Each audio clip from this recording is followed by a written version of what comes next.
today's video, we will be reviewing Foundation's Metapa Nicaraguan cigar.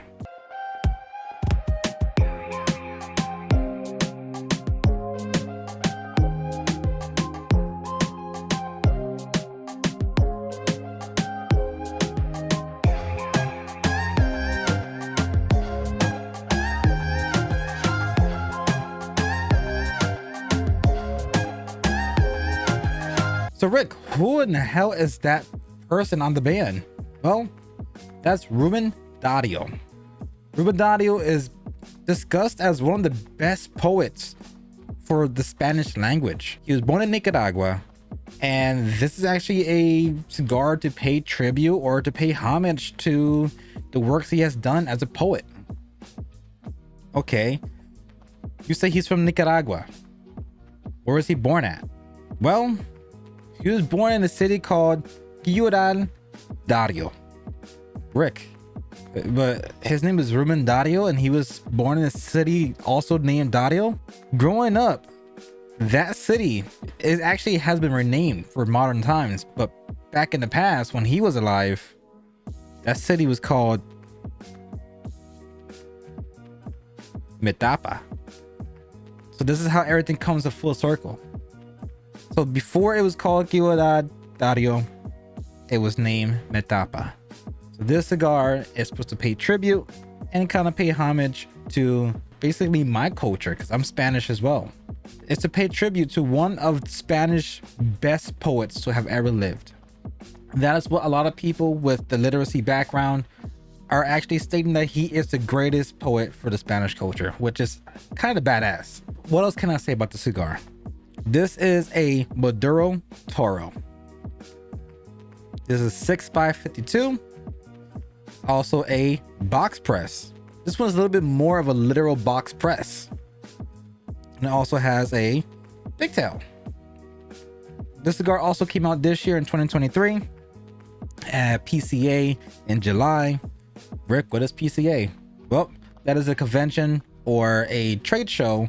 Different companies in cigar related industries or retailers all band together and basically just showcase anything that's new or anything that they have currently.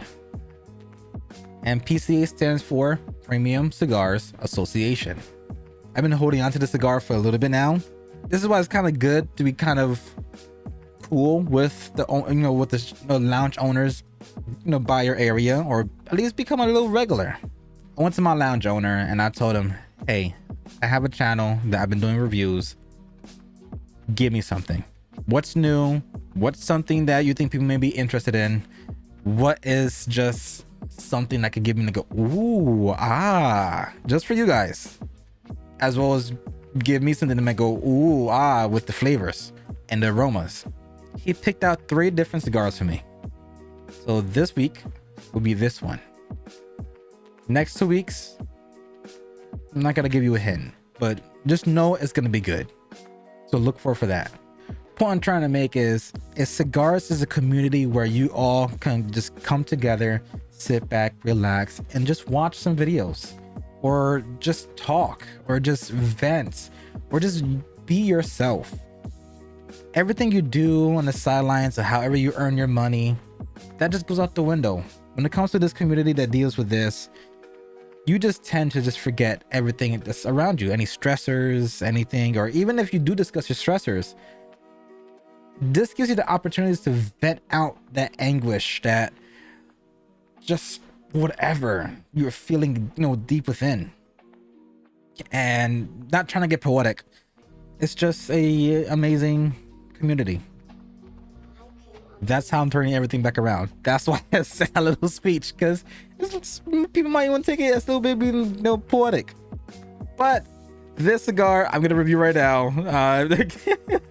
Want to get a little deep with you guys. You guys will, make you a little bit entertained.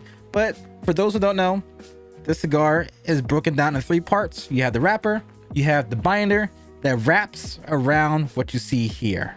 What you see currently is called the filler.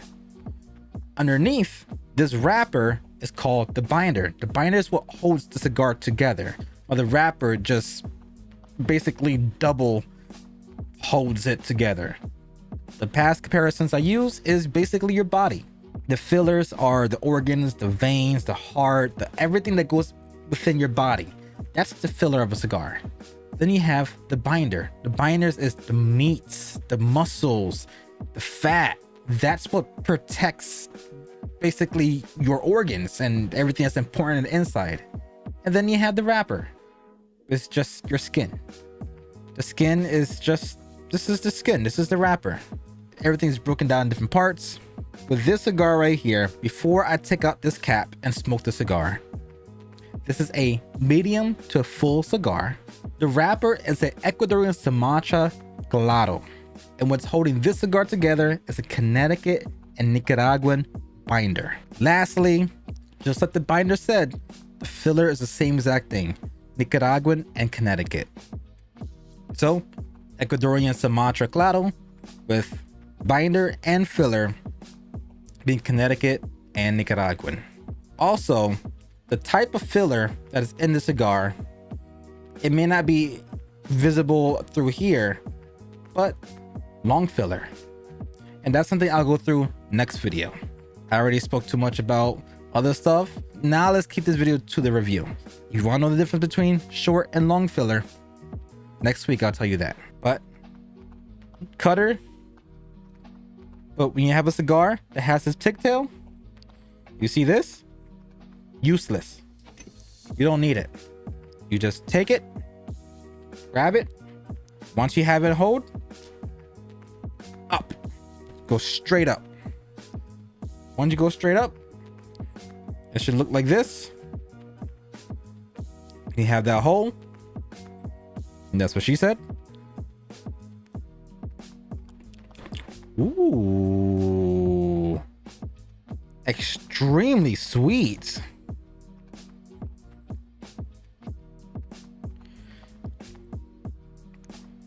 Just trying to get rid of some of the clutter that came from me taking out the pigtail, so I won't accidentally choke on extra wrapper. Oh my god. So what I'm doing right now is called a cold draw. A cold draw essentially means smoking the cigar before I actually light it. This kind of gives you a little, I guess, hint of what the cigar is going to taste like once it's actually ignited. It's like when you're doing some cooking. If you're making soups, if you're making mac and cheese, if you are doing anything that deals with more of a liquid style or a food that comes with a large portion, example rice or ramen or noodles or spaghetti and all the kind of sorts and so on and so on, pastas. What do you typically do when you're in the middle of almost finishing that dish? You take a spoon, you take a fork, and you try the pasta, you try the rice, you try the soup, you try the liquid. You get to see, all right, it might need a little bit of this, it might need a little bit of that. You get a little bit of an initial taste before you actually get to the finished product. That's essentially what I'm doing now. Before I get to the finished product, I'm just taste testing it. And that's essentially what a cold draw is.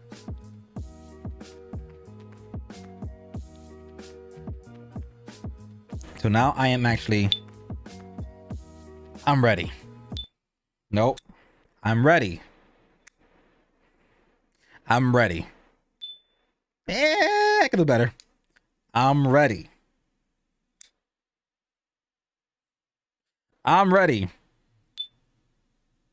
Come on, that was weak as hell. I'm ready. Ooh, that resonated. All right, I'm gonna get this close to the camera so you guys can see this. Oh, I can't say that because people might take it the wrong way. Cigar hub.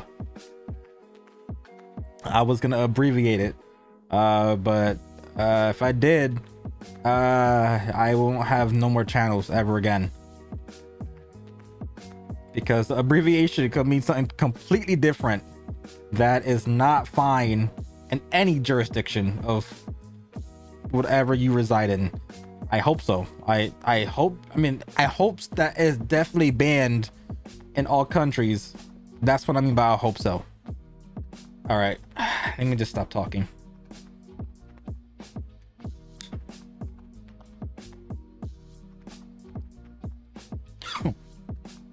Ooh, that sweetness is hiding spice. Ooh. Wow, that's instant chocolate. Wow, that's chocolatey as hell.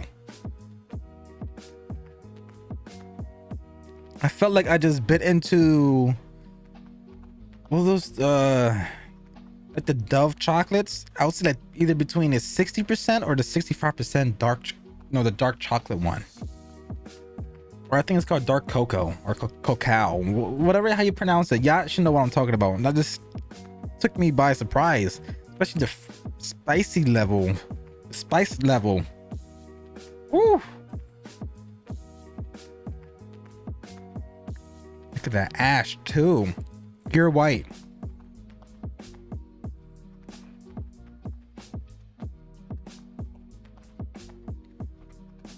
That is that's a beautiful foot. I'm about to put you on Feet Finder. That's a gorgeous foot. Wow. This cigar is delicious. Spicy as hell though. Woo! Let me just take a little swig of water. Woo! I feel like my body is convulsing. I don't know. Contorting? Constipation? No, that's something. I don't know what I'm talking about. My brain is just stopped commuting. I'm taking the train. I'm just gonna stop talking.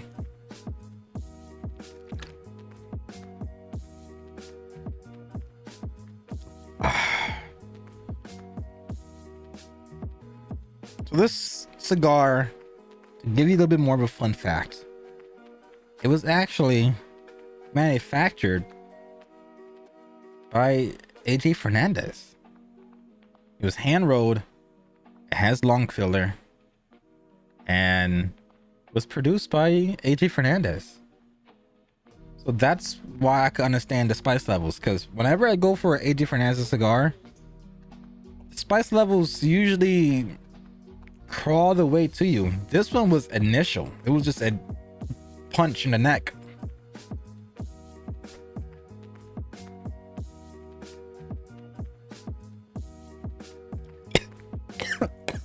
Bro, I can't. I can't retro. Guys, that strong of a spice. I know I probably have Tony, or I probably have Eric, Martine, somebody. Working man, I see you too. If you guys get your hands on it, and if y'all can retro, perfectly fine. That just means I'm a big bitch. I promise you guys, like, I smoke thousands of cigars. This retro is kicking my ass a little bit. It's a delicious cigar. I'm trying to gain more knowledge for notes so I can describe it to you guys, but I'm getting a lot of spice and I'm getting a lot of chocolate. I'm trying to separate if there's anything else into it other than just chocolate and spice. But the spice is not allowing me to taste. It's burning and tingling. I feel like I just have like Spider-Man's web senses, tingly sensation. What do you call it? Spidey sense. I feel like I have a Spidey sense in the back of my nose and the back of my throat. I actually want to do something with you guys. I know it's different. It may be different than other people doing these reviews, but this cigar is about Ruben Dario. So why not read a few of his poems to figure out why he's deemed the best Spanish poet basically in the world? Okay guys, so this one is called Fatality. Kind of picked it because I may or may not be a big fan of Mortal Kombat, and I may not be able to do Fatality. Just want to get that out of my system. But this poem by Ruben Dario is called Fatality. The tree is happy because it is scarcely sentient. The hard rock is happier still. It feels nothing. There is no pain as great as being alive, no burden heavier than that of conscious life. To be or to know nothing and to lack away, and the dread of having been, and future terrors, and the sure terror of being dead tomorrow, and to suffer all through life and through the darkness, and through what we do not know and hardly suspect, in the flesh that tempts us with bunches of cool grapes, in the tomb that awaits us with its funeral sprays, and not to know where we go, nor whence we came.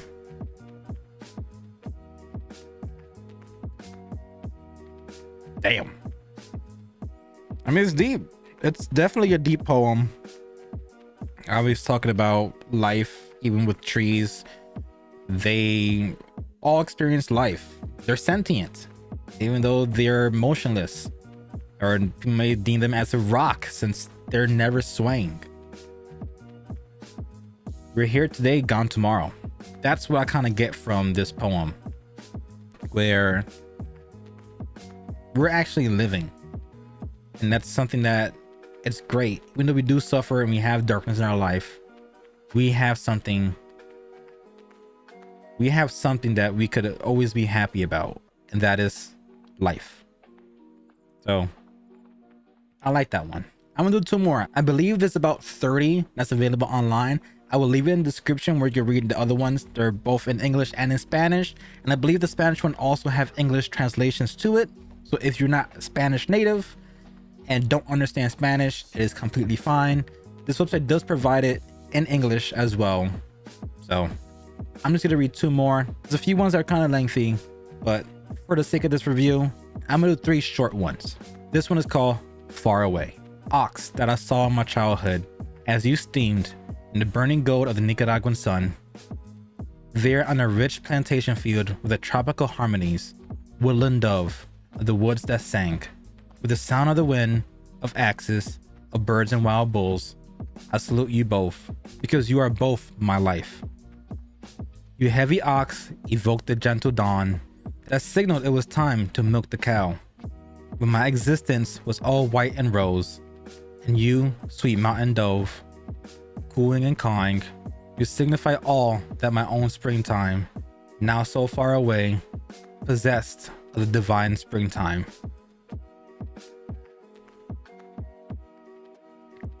It seems like this one was more about him as a child, growing up in Nicaragua, most likely living in the farm, where he sees the birds. And when you're on a farm, most of the times you may possess cows, bulls, horses, pigs, roosters, and so on.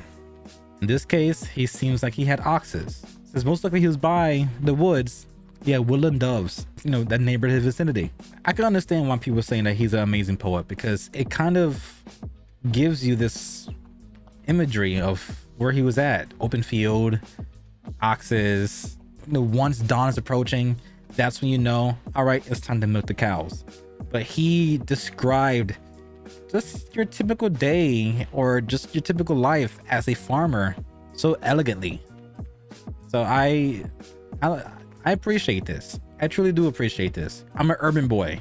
I've been living in the city my whole life, but every single time I always see people talk about how it is to grow up in a farm. It seems, yes, tedious and hard work, but also sounds beautiful. Last but not least, this one is called Nocturne.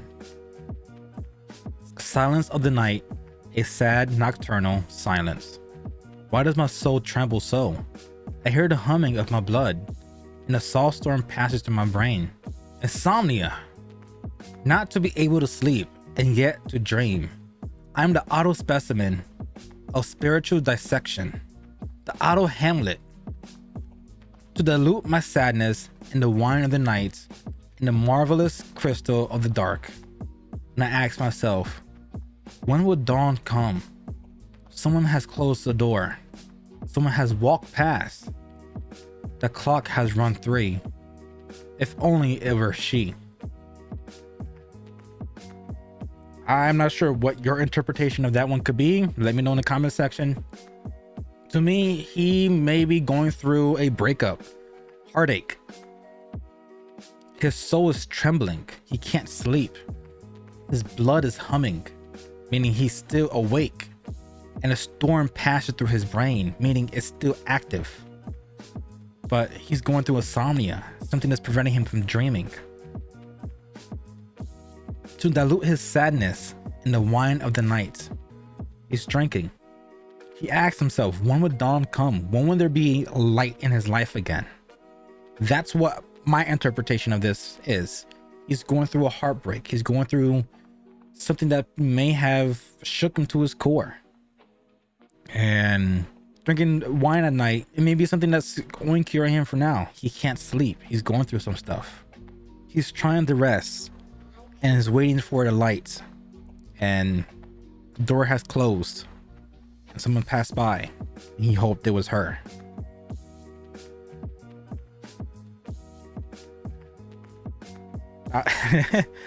It's deep. It's 100% deep.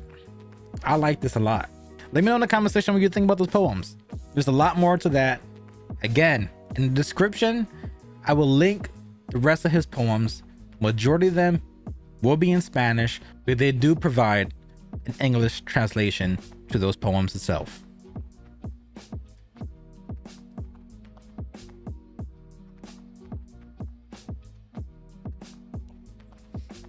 Okay. I'm approaching the first third of the cigar. I just try to retro right now, and the spice kind of eased down, and I actually managed to take in a little bit more of the aroma and the taste notes. I get a coffee, I get chocolate. I will say a little bit more of a light chocolate now. The initial start was a little bit more of a dark chocolate, like a dark cocoa taste. Now it's sweetening up a little bit, same as the spice level. The spice level is still high up there, but it definitely tamed down a little bit, allowing me to take in more of the notes of the cigar. I'm getting, like I stated, I got coffee, I got chocolate. I'm getting a little bit more of a cedar and a little bit of a leather.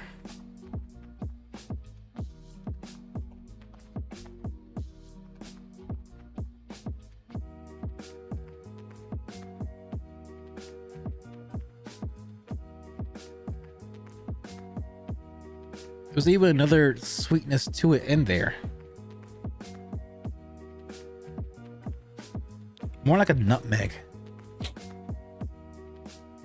I'm getting a little bit more of a nutmeg. Let's take a little quick step back about the cigar itself as well. What's the MSRP of the cigar? Well, this one is a Toro, which is a 6x52, and this cigar has an MSRP of $16.50. But Rick, is that the only size available? Is that the only one you could get? I'm not a big fan of Toros or cigars that are, kind of lengthy, 6, 7 Churchills. I'm not a big fan of cigars that are Toros or higher. That's fine. This cigar line has 4 Vitolas in total. Try to say that 3 times fast. 4 Vitolas for, no, I can't even do once. So the Metapa comes in 4 Vitolas. It comes in the Robusto at 5x50, which is at $15.50 for MSRP. You have the Metapa Corona Gorda at 5.5 by 48, MSRP at $14.50. Then you have this cigar, the one I mentioned before, 6x52, $16.50 for the MSRP. Lastly, you have the Double Corona, which is a 7x54 at $18 MSRP. If you like cigars with a longer smoke time, you can either try out the Toro or the Double Corona, which is $16.50 for MSRP for the Toro and $18 for the Double Corona. If you enjoy cigars with a shorter smoke time to it, you have the Corona Gorda and the Robusto. The Robusto is a 5x50 and the Corona Gorda is a 5.5 by 48. I may have given you guys a little bit way too much information in this video, so I'm gonna give myself a little break. I'm gonna give you guys a little break. I'm about a third into the cigar. I'm gonna come back before I hit this part of the cigar. So give me 3 seconds. Okay, guys, I'm right here to the cigar. My overall experience with the cigar has been great. I don't really have much critique. Spice level is a little bit overwhelming still, even though it's more than halfway done. The main critique I have of the cigar is that the spice level is a little bit too much. I know some people out there who do love cigars with a lot of spice, which is why they kind of turn towards AJ Fernandez cigars a lot. And nothing wrong with that. People have different palates, but to me, it's kind of hard to retro with the cigar.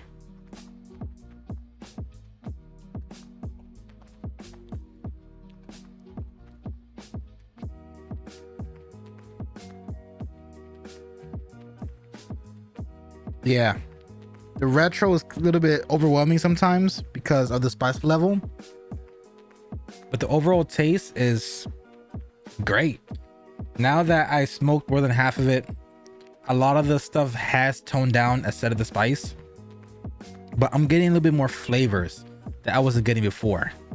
This one has way more hay, a little bit of nutmeg. I'm getting more of the taste of the actual spice compared of this tingling sensation.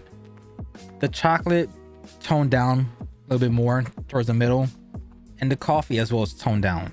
So right now this cigar is a little bit more of a roasted hazelnut mixed with cedar, leather, earth.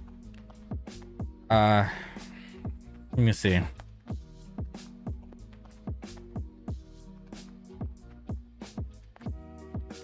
Yeah, it definitely has a roasty note to it, which I lean towards hazelnut because the taste note is sweet. There's no bitterness to the cigar. And the fact that it is a medium to full, it kind of surprises me that there's not really much of a bitter factor to it.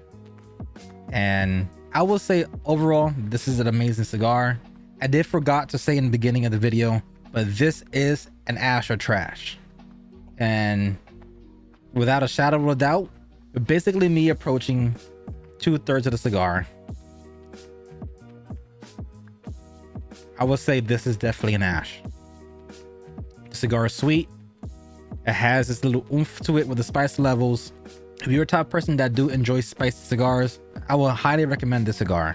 And the fact that this cigar also poses a little bit of historical aspect to it too, I think is kind of cool. That's another aspect of the cigar that kind of intrigues me about it, and actually makes me lean towards me liking it more, for the fact that it has a historical part of it. I think it'd be kind of cool to have future cigars of different companies, or let it continue being with foundations, to find different historical figures in the Spanish culture, or maybe finding other people from Nicaragua and base cigars off of them. Right now we have Ruben. Maybe we could look at artists like how it is with like Leonardo da Vinci, and find people who are from Nicaragua and make a cigar based off of them. That would be kind of cool twist to it. Find the origin of that artist and see that city grows their own tobacco and use that tobacco and continue the lineage of this type of band that you're making, having the face of a renowned poet from Nicaragua from the 1800s who started a whole movement of poetry in the Spanish culture. I'll be signing off on this review, and this cigar is 100% an ash. Hope you guys enjoyed, and I hope you guys look forward for the next 2 videos that was suggested to me by an amazing lounge owner by me. Until next time, guys, as always, I love your face, and I'm out. Peace. Haiku on the beat.